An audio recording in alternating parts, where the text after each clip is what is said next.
এটা ব্যবসা না করে এইভাবে রিলিফ দিয়ে দেন যে আমাদের শহীদ ওসমান হাদির মতো আমাকেও না আবার কেউ গুলি করে ফেলে। সিংহের মতো বাঁচতে চাই, কিন্তু সন্তানদের এতিম করতে চাই না, এমন হৃদয়স্পর্শী বার্তা দিয়েই দেশ ছাড়লেন ন্যায্য মূল্যে পাঞ্জাবি বিক্রি করে আলোচনায় আসা নবীন ফ্যাশনের ব্যবস্থাপনা পরিচালক হাফেজ এনামুল হাসান নবীন।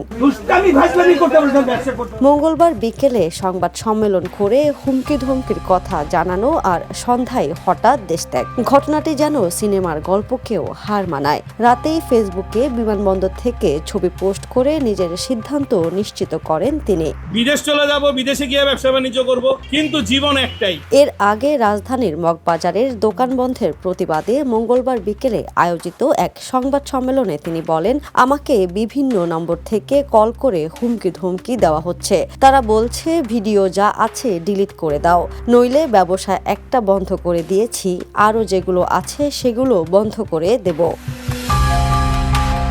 প্রতিষ্ঠানটির ব্যবস্থাপনা পরিচালক আরও বলেন, আমি একজন প্রবাসী, করোনার সময় এ দেশে এসে ব্যবসা শুরু করি। আমাদের টার্গেট হলো ন্যায্য মূল্যে গ্রাহককে ভালো পণ্য সরবরাহ করা। এই প্রতিষ্ঠানের আয় ব্যয় আমরা গরিব দুঃখী মানুষের কল্যাণে ব্যয় করি। এখানে প্রতিবন্ধী হিজড়া সম্প্রদায় এবং মাদকাসক্তি থেকে ফিরে আসা লোকজন কাজ করে। শেষ পর্যন্ত প্রশ্ন রয়ে গেল, ন্যায্য দামে ব্যবসা করাই কি এই দেশে সবচেয়ে বড় ঝুঁকি? Desk report, the news.